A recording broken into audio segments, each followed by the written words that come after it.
Hi, I'm Streaky from Streaky.com. Today I'm reviewing the Tubetech Multiband Compressor.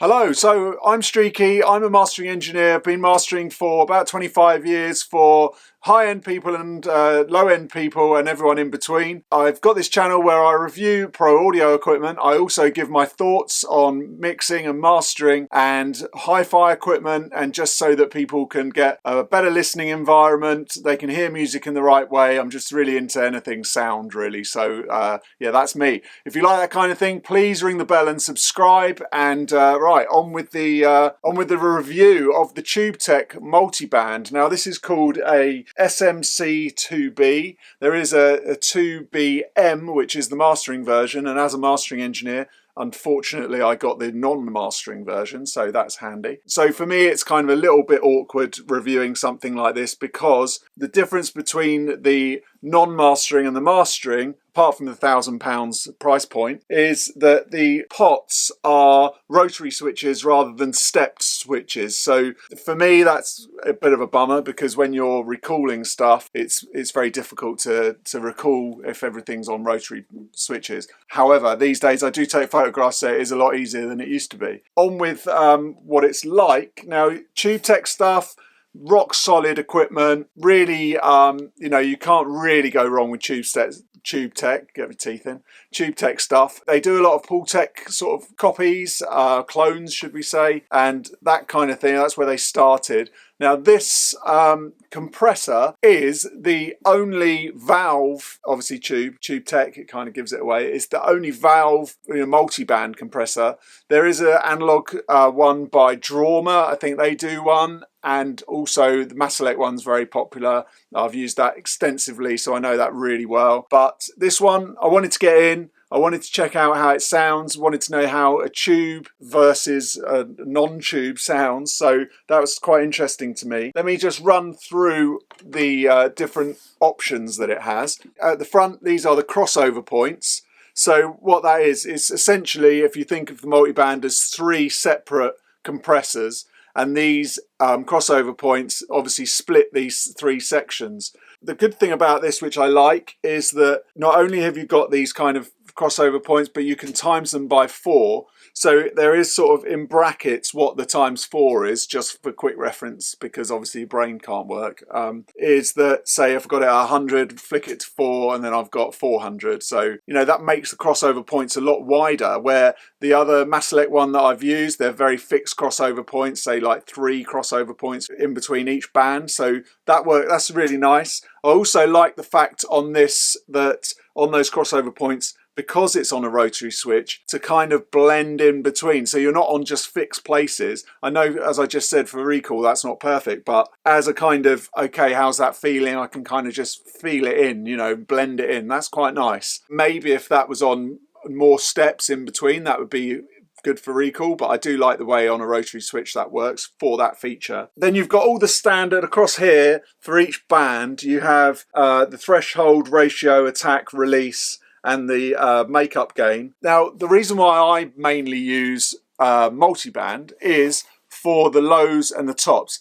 The mids, not so much. Sometimes if I've got some really harsh snares or classical music, I find that a lot of classical music, because there's a lot of instrumentation going on within the center frequencies, just by ducking that a touch or getting, you know, using it more as a dynamic EQ, just to kind of bend that down is always works, just kind of giving that kind of scoop sound on classical things. The high end I use a lot for de-essing, or for just making something that's very digital sounding. I'll use that very fast, so it kind of warms up the tops rather than, you know, things can sound quite thin on a lot of digital EQs. So if something's really processed, using high end of the high band on a multi-band works for that, and hence the tube even better. And then the low end is obviously just for the bass, just so you can grab the bass and just use that on its own.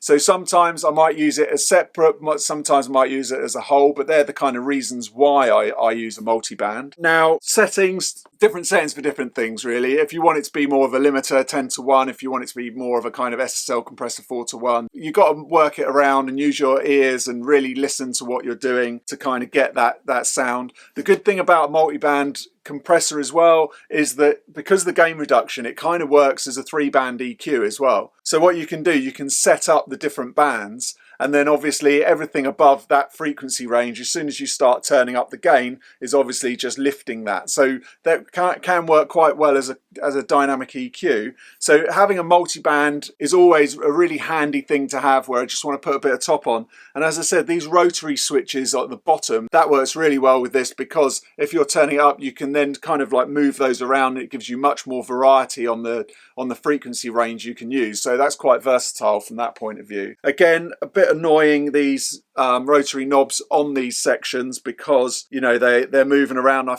found myself as I'm using it like knocking one, and then you don't know you've knocked it, or if you knock it you're like, oh god, where was that exactly? So you spent time setting it up and then I've knocked it. You know, even on a step, it doesn't have to be like complete hard steps, but even just a kind of detented pot I think would work quite well. But you know, in recording, different scenario, totally different scenario when you're mixing. So I'm just talking purely from my point of view when I was using it as for mastering. There's a balance on the end for the stereo balance. Now that can be quite handy if you want to kind of, you know, you've got something that's a little bit off on one side, you can balance it up. Also sometimes the tubes can go a little bit off balance, or you know, when they're not warmed up, so that's kind of handy. But that, again, that's done by ear. You've then got a overall gain makeup of the whole thing. There are some gain reduction lights here, so you can see what's happening. Very handy for the compression, because for mastering you don't really want to be seeing those lights move too much. But obviously if you're really hitting a drum kit with this, then yeah, you might want to have it really smacking in the mids or tops or whatever you're trying to do. So yeah, the output can be obviously guided, so that if you are adding loads of makeup gain on here,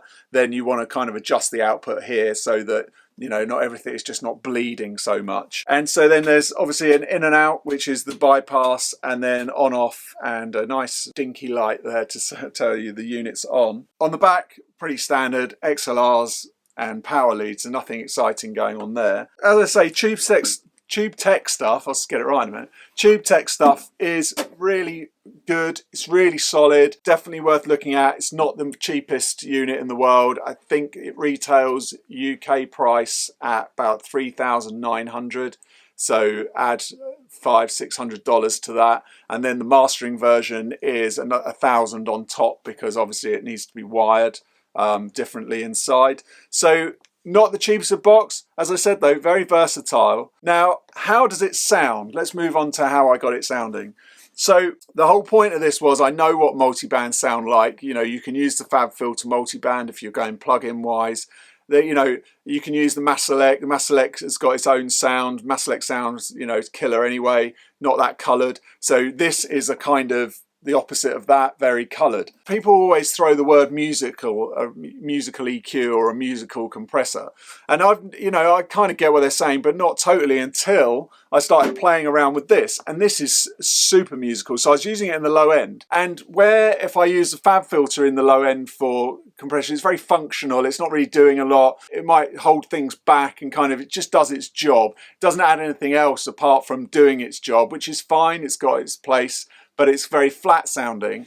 Now this on the low end was just amazing. It had like such a richness to the sound and the movement of the bass. So when I was getting the bass, it like, not only did it do the kind of thump thing that I wanted it to do on the low end, it also added a kind of rich, lovely flavour, which was great. Love that, really love that. The top end, exactly the same thing, really lovely smooth tops. Now I put it all flat as well, and just running through it and just going in and out with the compressors. They're obviously on, but they're not, you know, there's no gain or no threshold, but it did give a really nice clear picture. So you get that kind of thing that you find with tube equipment just running through the circuitry. This has got a really nice clean sound. It's got a really nice posh feel to the sound. So if you're looking for something that is going to add that kind of, just as a flavour box, which I've said before, I use mainly, that's what I use compressors for. for. This is great for that. It's the tubes really give a bit of depth and warmth and colour to the sound, which is nice. Not too much colour either, not super creamy, but